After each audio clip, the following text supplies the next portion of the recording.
welcome to Tech Talks, the People and Planet podcast. Today, I'm joined by Andrew Wordsworth, the managing partner at Sustainable Ventures. Hi, Andrew, how are you? Great, fine. Nice to be here this afternoon. So thanks for joining us. Really looking forward to this. Yeah, absolutely. Me too. You know, it's going to be slightly different for us, and I'm looking forward to it for that reason. Usually, we have founders of startups that are helping people and planet with their products. Your business is slightly different, so it'd be great to unwrap that throughout the show. So let's dive straight in then. Tell us a little bit more about Sustainable Ventures. What's the problem that you guys solve with the company mission? Yes, so Sustainable Ventures, we started in 2011 with a vision of developing commercial solutions to the challenges of climate change and resource scarcity. And we've basically stuck at that mission ever since. So our original business model was basically a venture lab. So you mentioned about the founders and sort of startups and people solving problems. For the first 5 years, we were basically we were on that side of things. We started a company called eCar Club, which is actually a car sharing club, which we sold to Europcar in 2015. PowerVault, which is domestic energy storage, and a company called AirX, which is sort of smart air bricks. So a lot of the time we were basically on the same side as most of the people you would interview and your listeners in terms of out there looking for money and stuff like that. So we basically used that the experience we built and the networks that I built over 20 years in the sector to move to our new model, which is basically kind of an incubator of kind of climate tech startups. So over time, we've basically now supported over 500 companies in the sector, and we do that in a variety of ways. We have an investment arm, so we've made nearly 50 investments at this pre-seed stage, which makes us one of the most active investors in the space. We have a workspace, basically. Built a sort of Europe's largest cluster of clean tech startups here in County Hall, Old County Hall in London, and we're looking to replicate those workspaces across the UK. We can come back to that later. And we also have a support arm, which is where we work with regional, national, and local governments to provide business support, particularly to companies in the early stage. So we've been doing that for about 6-7 years.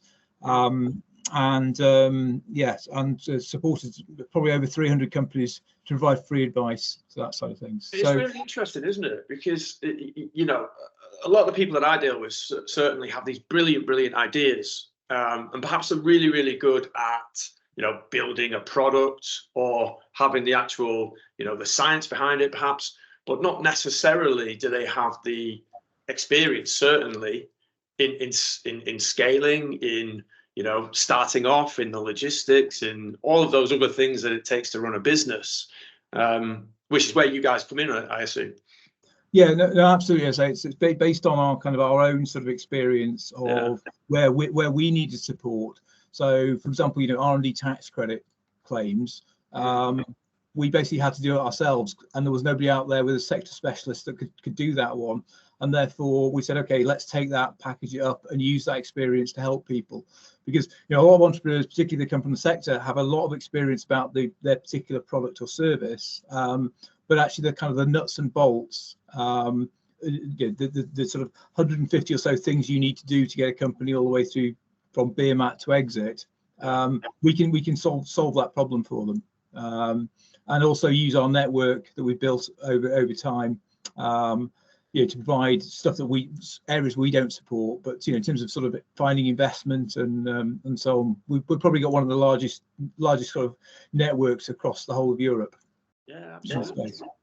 Sounds great. And unwrap the ecosystem part of the service for us a little bit. I was interested to learn more about that when I was looking at the website. Yes, so as I say, at the core of what we do are the sort of fantastic entrepreneurs we work with. I say it's 500 and growing at a accelerating rate. So although I described some of the things how we support people, it's the integration of those that's where the ecosystem really comes together, and because we've exclusively focused on the kind of climate tech sector. You know, we don't do anything else. Don't ask me about fintech or anything else like that. I'm a complete idiot on that. But because of that, you know, everybody's got the same sort of mission, and therefore, you know, what we do, and so particularly around the workspace, we build these kind of huge communities of people, and encourage kind of peer-to-peer support. So companies at later stages, you know, the marketing director, you know, they can afford it, you know, they've raised enough money to actually employ a professional marketing director, can come and help some of the smaller startups as well. And that's what we do. So that's why we're trying to, I mentioned about Manchester, trying to replicate that kind of community. Yes. Of, you know, because, you know, starting a business in climate tech is quite a hard thing to do, and so we understand that. But it's always a lot easier if you've got other people who are doing similar kind of things and can share customers and investors and et cetera, et cetera. Absolutely. And I guess this kind of leads on to my next question around your sort of marketing to get more businesses involved. And it is that community aspect, isn't it? You know, and I assume it's word of mouth. It's all of that, perhaps old school marketing, if you will. Yeah, I think so. I have to say, marketing's not my sort of strong point. Fortunately, we've employed some fantastic people who can help us with that one. But yeah, you know, I say regressively, it's still quite a small sector, and a lot of you mentioned word of mouth. That's probably our biggest reference. I say whether that's in workspaces, people say, "Oh, you know, this is a really cool place to be with loads of other equally sort of driven people. Why don't you come and, you know, why don't you base yourself here rather than a sort of a WeWork?" Yeah, and also again, because of that, we have basically sort of a kind of 90% plus net promoter score across everything we do. Oh, really? So it's building that value, yeah, and sort of, I said, from a marketing point, trying to communicate that, you know, your success is our success. You know, ultimately, we're an enabler of people delivering all the impact.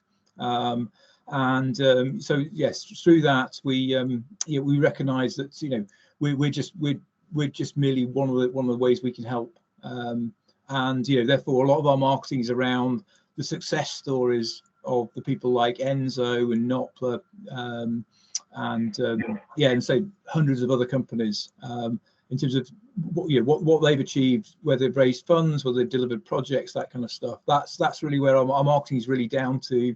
This is what our customers have achieved, or this is how we've helped customers achieve that. Yeah, sure. Okay. So you mentioned at the start of the show that you've been around since 2011. You also said that, you know, climate tech is still a relatively small space, obviously growing. How have you, you know, in the last, what are we on now, 12, 13 years, how have you seen that industry change and develop? Yeah, yeah, so without wanting to sound too old, I'll maybe go back a step. So previously I worked for the Carbon Trust. So I've basically been in the kind of, I guess, the climate tech sector as it is now for 20 years. Right. So I've seen it, you know, going through the sort of first clean tech boom, which is sort of 2005, 2007, when a lot of venture capital money came into the sector. So that sort of boom and bust. So yeah, learning from that in terms of the kinds of businesses that we now work with are very different to where they were. There used to be sort of lots of, sort of wave devices and renewables, whereas now kind of sustainability and climate change is significantly broader. It touches every single bit of society. So yeah, it has evolved quite a lot. I'd say probably like the last 3 or 4 years are where well, I'd say just about everybody has got this concept of net zero and sort of the need to sort of really act, whether that's driven by, you know, severe weather events, but generally consumers are very aware of it and actually broadly very supportive. You know, obviously there's lots of sort of news at the moment about people stepping back from this transition to a net zero economy, but by and large, that consumer support seems to be pretty much unchanged. So certainly when I started, the first presentation, as part of your presentation, any presentation you gave, you had to put a chart showing the temperature rises and sort of basically trying to sell that climate change is a problem. these days, if you went to a conference and put up a temperature rise graph, people will be looking and going, what why are you telling us you already know? So it sort of shows a bit of naivety at the moment, whereas you can actually now just take it as completely read. But so because of that, I think over the last 2-3 years, it really has developed. And I think when we started in 2011, used to use the phrase, in terms of fashion, green was not the new black. So it was not a very fashionable thing to do. But when I said I've started a company in sort of sustainable ventures, people would look at it and go, what on earth's that? Whereas nowadays, people instinctively get it when you talk about what even that word sustainability wasn't around so much, was it? 10-15 years ago. And how have you seen? Have you seen an increasing trend in the amount of startups that are coming into the space then? Yeah, I think so. I mean, I would say these days, it's now almost a sector of choice, particularly for young people who've grown up and have I guess sort of have been through university or doing PhDs, where they're very aware of the need for climate change and want to do something about it, and therefore, say 10 years ago, if you did a startup, it would be in fintech or just general tech, whereas now people want to do something, want to use their talents and their sort of entrepreneurial passion to actually do something for good. And so we're seeing a growing number of startups. So, for example, when we did our first accelerator fund back in 2017, we probably looked at about 100 sort of pre-seed startups or considered in terms of our pipeline. This year, we probably looked at 1,500. Oh wow! So that's one measure of just how much how many new things are coming through the pipeline. It's an interesting one, isn't it? And I think that generation that you're talking about, that have graduated fairly recently, but certainly in my experience, really want that impactful mission. They really want to be able to give back with their skills and experience, whether it's in climate, which is super popular, or the other one, digital health, but anything really, and that's clearly all around the show, the people and planet aspect of it, and that's why. Well, I agree. I mean, it's one of the absolute joys I like. People talk about coming back into the office. I love coming back into the office because everybody here is basically tackling climate change, and you get that sort of energy really comes off of it. It's an absolute pleasure working with all of them. It must almost feel like a big team environment. Although it's X amount of separate companies. How many different companies perhaps are in the London site? So at the moment we've got over 100 companies and probably about 1,000 what we call members, so people who work for those companies.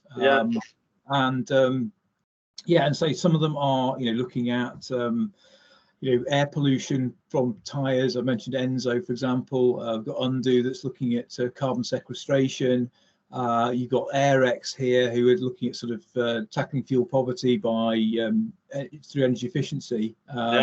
So all of them doing something slightly different, but they all have that common mission. That's right. And funnily enough, Undo were on the podcast last year as well. Right. Tim was on there. So they're a tenant. Our biggest problem with Undo is if they raise the next round, whether we'll have enough space for them. Exactly. Nice problem to have as a exactly. Like we touched on it before, though. What's next? What's coming up that's exciting? Yeah. So in October, after 12.5 years of bootstrapping Sustainable Ventures, we finally took equity investment from Barclays Sustainable Impact Capital. Okay. That's £3 million, and we're basically using that to expand from London out into the UK regions. So first up is Manchester. We've been working on a site there near on the site of the old UMIST sort of lecture theatres and stuff like that. And we're aiming to open that in late summer this year.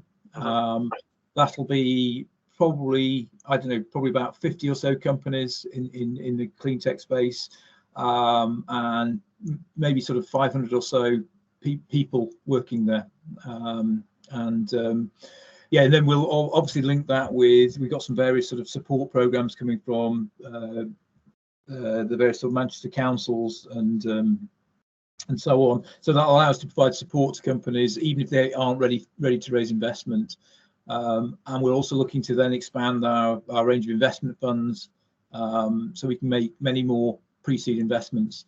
Really at that sort of stage, pre-revenue stage, where companies need, particularly hardware companies, really need that support and that investment to bring. So again, it's just bringing, you talked about the ecosystem earlier, it's bringing all those different things that, whatever it takes to move them further forwards. And we'll base that around a community based around Manchester. And being from the city myself, I'm sure that sort of community feel would really bode well here as well, because that's the sort of thing that people would really buy into. And look, I'm looking forward to sharing this with my Manchester network as well, and hopefully we can get some good listeners. Andrew, it's all we've got time for. Thanks so much for joining us. It's been really insightful, as I thought it would be. Guys, this is Andrew Wordsworth from Sustainable Ventures. Thank you. Brilliant. Thanks very much for your time. Cheers. Bye.